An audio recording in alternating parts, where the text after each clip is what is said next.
Anyone who takes the mark is immediately thrown into the lake of fire. There's no grace, there's no mercy. It's just, you've got the mark, bam, you're in a lake of fire. If you pledge allegiance to the Antichrist, you will be eternally damned according to the Bible.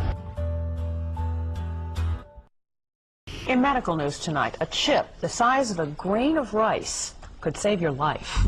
I've just been chipped myself. It's not a painless process, but it doesn't last too long, not too difficult, minor surgical procedure.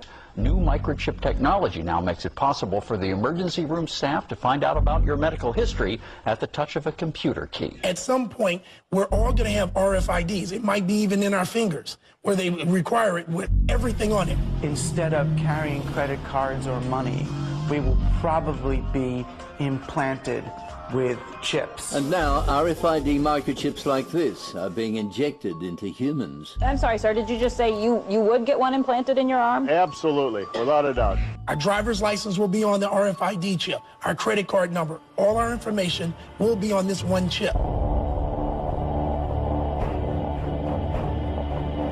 The chip is encased in unbreakable glass and is about the size of a grain of rice. The procedure is done with anesthesia and is relatively pain-free. It felt pretty scary, but at the same time it felt very modern, very 2015. The government has just approved the use of a computer chip that would be implanted under your skin. When complete, everyone will have a unique 12-digit identity number. If hospitals purchase this detection equipment, the system will most likely start to include more and more people in those communities who will want the chips. Wow. Interesting stuff. Everybody could have one of those one day. Does Google now know everything I do and everywhere I go? Because, let's face it, we like you guys, but you're from Google. It may be true that 10 to 20-year-olds don't want to wear a watch on their wrist, but you can be sure that they'll be far more interested in wearing an electronic tattoo, if only to piss off their parents. Forget mobile phones.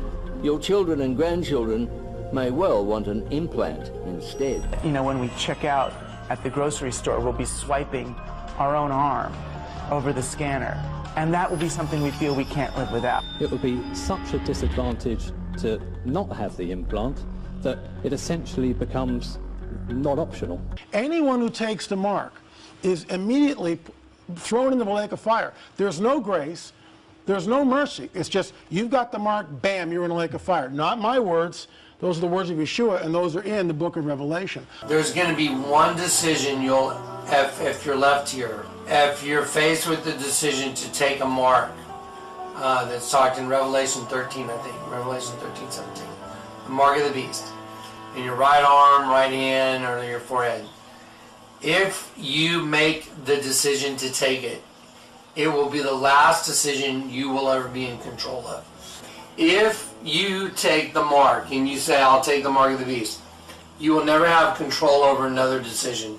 You'll never be able to cut it out. You won't be able to chisel it out, cut your arm off, say, I figured a way I'd get around it. No. And he caused all, both small and great, rich and poor, free and bond, to receive a mark in their right hand or in their foreheads, and that no man might buy or sell save he that had the mark or the name of the beast or the number of his name. Here is wisdom. Let him that hath understanding count the number of the beast. And the third angel followed them, saying with a loud voice, If any man worship the beast and his image, and receive his mark in his forehead or in his hand, the same shall drink of the wine of the wrath of God, which is poured out without mixture into the cup of his indignation. And he shall be tormented with fire and brimstone in the presence of the holy angels and in the presence of the Lamb. And the smoke of their torment ascendeth up forever and ever. And they have no rest day or night, who worship the beast and his image, and whosoever receiveth the mark of his name. Well, there's a new technology to help people lose weight. It's a device that makes your stomach think it's full, and it might not even have any weird side effects. But there is a catch. Part of it might be embedded inside your body, Swiss scientists say they may have found a way to help people lose weight by implanting a computer chip into their arms. Researchers are developing the device, which can scan the blood for fat and other things. When an obese person eats too much, it will release hormones that suppress hunger. This is a developmental system made by MC10, and it has an antenna and some sensors embedded in it. And what we plan to do is work with them to advance a tattoo that could be used for authentication. It's really true. So what this means is that becomes my first superpower. I really want this superpower. It means that my arms are like wires, my hands are like alligator clips. When I touch my phone, my computer, my door, my car, I'm authenticated in. First superpower. Like, I want that. Now, we've heard before of chips being implanted in the body, but here at Reading University, they're looking at something else. What happens when one of those chips gets a computer virus? Well, here's Dr. Mark Gasser. But this technology has really developed over the last 5 or 10 years.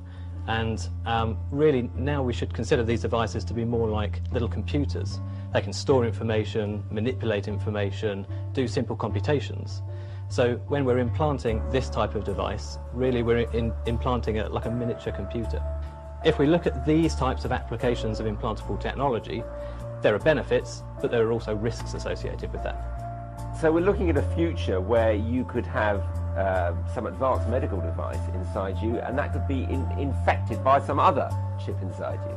Yeah, that's right. That's quite possible. And equally, someone who's carrying an infected medical device could feasibly infect someone else. So we've got a future where we can all become one sort of great big walking computer infected with a virus. That's quite possible. It says, and we all get this one, that anyone who takes this mark will not be able to buy, sell, or trade. That's an easy one, right? But then we find out that anyone who takes this mark, whatever this thing is, grievous sores will appear over the body. But here's the deal. It says that in those days, the days of the mark, men and women will seek death and not find it. Dave, we have stuff that even the Mossad doesn't know we have. And he specifically mentioned them. He goes, they know pretty much everything we do. They don't know. We have stuff that can literally change a person's DNA. We have stuff that can turn them into zombie-acting characters. And he said, watch this drill that we do in 2 weeks. And it was the October 31st, 2012 drill in San Diego. And I actually have this on one of my stories, where people were dressed up with makeup artists to act like zombies, and they were being shot down in a simulation. And it was a FEMA DHS civil control drill in San Diego. And they reported it on the San Diego TV stations, and they made a joke out of it because it was Halloween and zombies and all this stuff. But I remember that.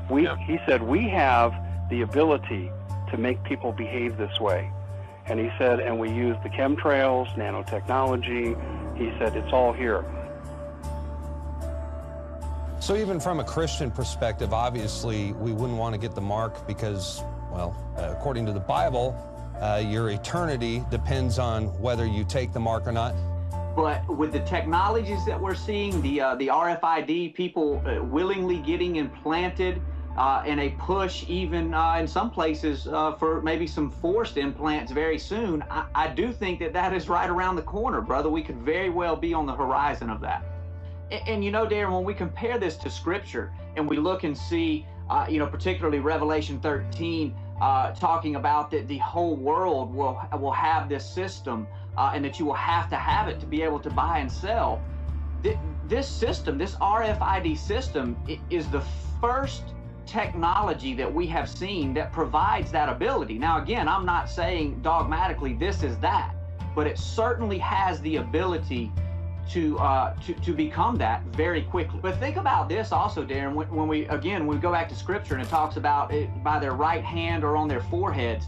You know, obviously John, who saw this vision, lived over 2,000 years ago, and he was using the best language he had to describe what he was being shown. Sure.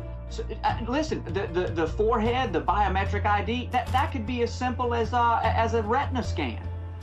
I mean, just common sense would tell us that when this time comes, when we see something mandated where they are trying to mark every person in the whole world, whether that be for tracking or for buying or selling or whatever it is, it's not just going to be Christians, people like myself who are familiar with the word, that say, wait a minute, we know what this is. There's going to be people out there who just common sense who may give no regard to the Bible at all that say, this is crazy. There's no way I'm going to participate in this. So yeah, absolutely. I think that we'll see both. And you know, the scripture is very clear that Christians are going to be submitted to this at some point. We are going to have to make this decision. A tattoo that could be used for authentication.